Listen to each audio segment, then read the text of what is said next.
Bonjour à tous, nous accueillons Michele Garuffi qui est le président de Nicox. Alors une société, je pense que tout le monde connaît parce que ça fait longtemps qu'elle est en bourse, oui, 17 ans.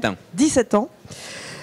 Donc qui s'est spécialisée sur l'ophtalmologie grâce à une technologie qu'elle a mis au point depuis très longtemps avec un prix Nobel, je crois, de délivrance d'oxyde nitrique.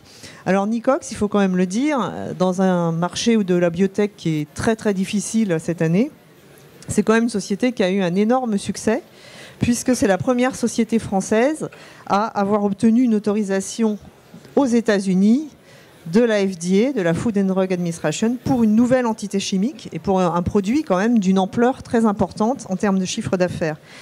Alors deux produits même, un grand produit, le Visulta dans le glaucome, et un produit d'un peu moindre importance, mais quand même dans un antihistaminique.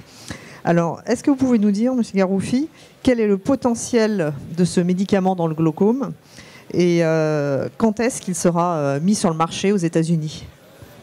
Merci Anne. Bonjour mesdames et messieurs. Oui, Visulta va être mis sur les marchés par Bausch & Lomb prochainement. Donc ils nous ont dit que les premières boîtes ils seront dans les pharmacies américaines courant le mois de décembre. Pour nous, a été une grande satisfaction d'avoir Visulta approuvé. Il a été inventé, synthétisé et screené dans les laboratoires de recherche de Nicox, basés à Milan.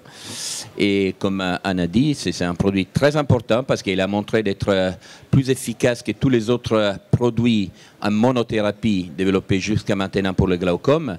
Le glaucome, c'est un marché, les traitements, les produits qui traitent la tension intraoculaire, c'est un marché seulement aux États-Unis de plus de 2,5 milliards, plus ou moins 2,5 milliards de dollars, dans lequel il n'y a pas eu aucune nouveauté depuis 15 ans au moins. Donc, et encore, les anciens produits, ils sont au-delà des 500 millions de dollars. Ça signifie que le potentiel du produit, c'est clairement seulement aux États-Unis au-delà des 500 millions de dollars, à mon avis, et à l'avis des Bausch & Lomb aussi. Donc, si on ajoute un jour le Japon, l'Europe, vous pouvez penser que le potentiel est encore plus élevé. Donc clairement pour Nicox c'est important d'un point de vue professionnel, éthique, parce qu'on a un produit qui traite une indication très noble, très importante, qui pourrait ramener à la cécité et en plus d'un point de vue financier, dans le futur, il ramènera pas mal de royalties, de milestones pour la société. Alors justement, combien de milestones pourrez-vous toucher de la commercialisation de ce produit et de royalties? Et pour le moment, il va arriver aux États-Unis, donc très prochainement. Et quand est-ce qu'il pourrait être commercialisé en Europe? Pour l'Europe, je réponds à votre question d'abord. Nicox touchera au-delà, je peux dire, autour de 130 millions nets de ce qu'on doit payer encore en milestone à Pfizer de 15 millions dans les futurs. Et tous ces paiements d'étapes sont principalement liés à l'atteinte de certains niveaux de vente. Et donc, plus Bausch & Lomb vend, plus nous doit payer. En ajoute d'une royalty qui commence les premiers jours de la commercialisation, ils seront versés chaque trimestre, de 6% au début, qui va monter jusqu'à 11% si les ventes arrivent à un certain niveau de vente. Et je crois qu'ils vont arriver à ces niveaux de vente. Et pour répondre à la deuxième question sur l'Europe, c'est la stratégie pour l'Europe est en train d'être définie avec Bausch & Lomb, dont je ne peux pas parler parce que c'est quelque chose qu'on est en train de discuter avec eux. Et est-ce qu'on a une idée du prix auquel ce produit sera commercialisé et s'il sera remboursé? Enfin, est-ce qu'il a intégré les listes de... Aux États-Unis? Oui. Aux États-Unis, le système c'est différent qu'en Europe. Je ne peux pas dire le prix parce que à nouveau c'est une décision de Bausch & Lomb. Ils le feront dès que le produit est lancé dans quelques semaines. Mais clairement, ils ont une stratégie de prix très, très raisonnable. Donc je ne crois pas que ce sera un problème. C'est clair qu'aux États-Unis, comme vous savez, il y a différentes assurances, surtout Medicare Part D, qui couvre surtout les personnes plus âgées et plus pauvres. Et je sais que Bausch & Lomb, depuis une année, il est en train de travailler avec tous les assurances pour garantir que les produits soient dans la liste des produits remboursés de toutes les plus grandes assurances américaines. Et comment évolue le marché des traitements du glaucome? C'est un marché plutôt stable, en croissance Oui, je dis malheureusement il est en croissance parce que ça veut dire que c'est une maladie qui augmente parce que la population vieillit et surtout c'était une indication de l'année passée, c'était difficile à être diagnostiqué parce qu'il est silent. Donc vous ne sentez pas beaucoup jusqu'à quand vous avez la maladie que vous voyez plus bien. Donc c'est une maladie dont la diagnosis a augmenté, la population est en train de vieillir, donc c'est un marché malheureusement d'un point de vue thérapeutique qui augmente beaucoup, d'un point de vue pour nous financièrement, c'est clair que c'est un marché en expansion. Mais le produit peut être prescrit uniquement pour une raison de pression oculaire élevée, pas nécessairement d'un glaucome. Alors, j'ai fait noter une chose que, bon, on n'a pas dit, mais c'est approuvé la notice boîte. L'indication du produit de Bausch & Lomb, ce n'est pas la réduction de la pression intraoculaire élevée, c'est la réduction de la tension intraoculaire. Et c'est une petite différence, mais c'est très important pour les ophtalmologues. Ça veut dire que notre produit il a été reconnu de baisser aussi la tension intraoculaire à niveau normal.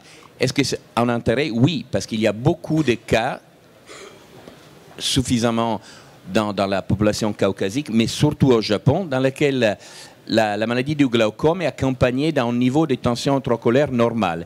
Mais dans ces patients, les médecins, ils donnent quand même des produits pour baisser encore plus la tension intraoculaire. Donc c'est une des différenciations du Vyzulta avec les autres produits.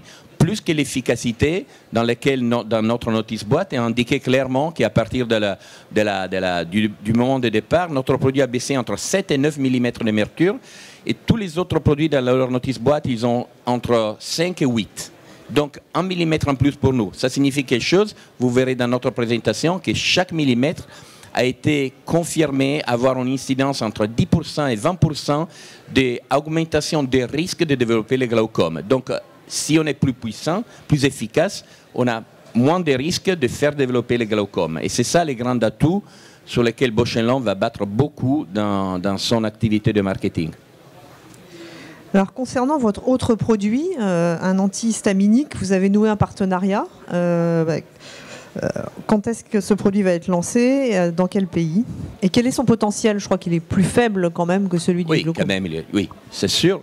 Donc, il faut dire que ça, ce n'est pas un produit qui vient de notre recherche. On a acheté il y a 3 ans et demi un brevet d'une société de recherche américaine parce qu'on aimait bien le produit. On pensait que c'était une diversification de notre technologie basée sur l'oxyde nitrique. Et c'est la première formulation mondiale d'antihistaminique cetirizine, que c'est le Zyrtec, qui est market leader aux États-Unis, très connu en Europe, qui est utilisé pour les allergies. Mais il n'y avait pas de collyre parce que c'était très difficile de le développer, une formulation de collyre, à base de collyre. Donc, cette petite société de recherche qu'on a achetée, il avait un brevet, on l'a approuvé.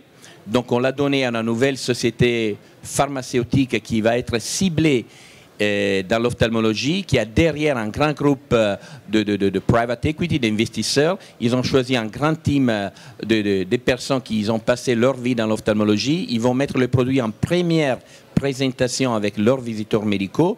Donc pour nous a été le choix la meilleure plutôt que donner ce produit à une autre société qui aurait pu mettre dans la position 4-5 dans leur force de vente. Et les termes financiers du contrat, c'est-à-dire que vous allez toucher aussi des oui, on a touché 6 millions de dollars, on va toucher 5 millions au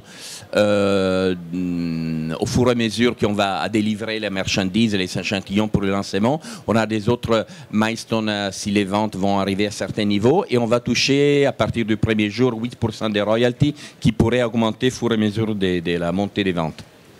Alors, est-ce que vous pouvez nous parler des autres produits qui sont en développement aujourd'hui et quelle est votre stratégie? Est-ce que vous allez les développer seuls ou également nouer des partenariats? Bon, donc je crois que les premiers 2 produits sont avec des partenaires.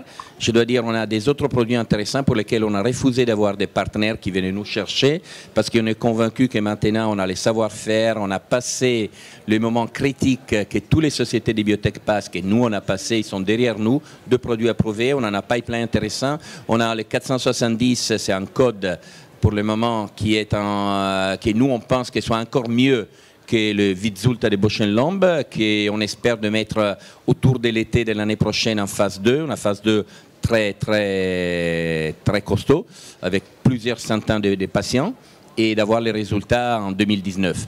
En plus, on a un deuxième produit, toujours acheté par cette société de recherche américaine. C'est un traitement avec une nouvelle formulation de la blépharite, qui est une inflammation de la paupière inférieure de l'œil, et pour lequel il n'y a pas de traitement spécifique, basé sur un stéroïde très connu, très puissant, jamais utilisé en ophtalmo.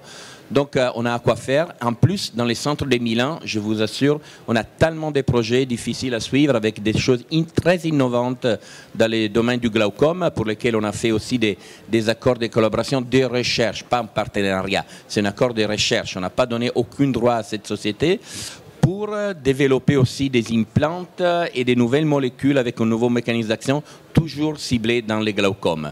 Donc on a à quoi faire, on a beaucoup de choses, on a l'argent, on a les savoir-faire, on a les épaules couvertes par 2 produits qui vont nous ramener de l'argent. Je crois que finalement on est dans une position unique parmi les biotech européennes. Donc en matière de trésorerie, vous n'avez pas de problème, vous n'aurez pas besoin de lever de fonds compte tenu des revenus qui vont arriver bientôt. Anne, vous savez que les chercheurs et les développeurs, ils aiment toujours, comme moi, avoir plus d'argent, plus de produits pour développer et faire grandir encore la société. Mais clairement, pour le moment, on est tranquille avec la trésorerie qu'on a et les revenus qui vont arriver de 2 produits. Alors vous aviez évoqué à une époque une cotation au Nasdaq. Est-ce que c'est toujours d'actualité, d'autant que vous allez être très américain, puisque Bausch & Lomb va commencer, le chiffre d'affaires va venir quand même des États-Unis en grande partie. Oui, même le Zerviat. Mais le Zerviat, on va le licencier dans des autres pays du monde, donc on est très actif pour essayer de licencier à des autres partenaires en Asie et en Sud-Amérique et même en Europe si on peut. C'est plus difficile en Europe pour les Zerviat. Donc oui, les Nasdaq, c'est un des projets qu'on a. On a déjà évoqué depuis longtemps. Je ne peux pas commenter, mais c'est un des projets qu'on a. J'ai une petite question sur la valeur de l'action. C'est vrai que vous avez quand même un produit qui est estimé à 1 milliard de potentiel qui arrive sur le marché, ce qui est quand même assez rare sur les biotech françaises. Aujourd'hui, Nicox vaut 300 millions. Est-ce que c'est une valorisation qui vous satisfait ? 300 millions, si on enlève les cash qu'on a, on est autour de 250-260 millions d'euros. Bon, non, c'est complètement, je peux exprimer, excusez-moi, ridicule l'évaluation qu'on a. Je crois qu'on paye encore les tickets d'être une société européenne avec une partie des investisseurs américains, beaucoup d'investisseurs européens qui malheureusement, et je suis européenne, italo-française avec une femme allemande, nous on regarde trop le passé. On pense encore à Nicox, on a fait ça, on a retardé l'approbation, voilà. Mais c'est le passé, c'est la vie de tous les biotech.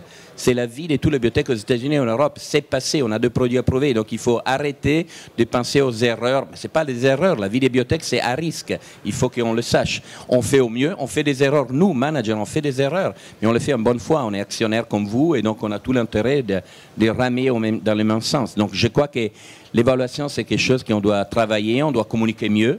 On doit essayer de passer les messages mieux, on doit faire mieux, on doit développer des autres choses et en espérant que nos partenaires ils fassent ce qu'ils nous ont dit qu'ils vont faire.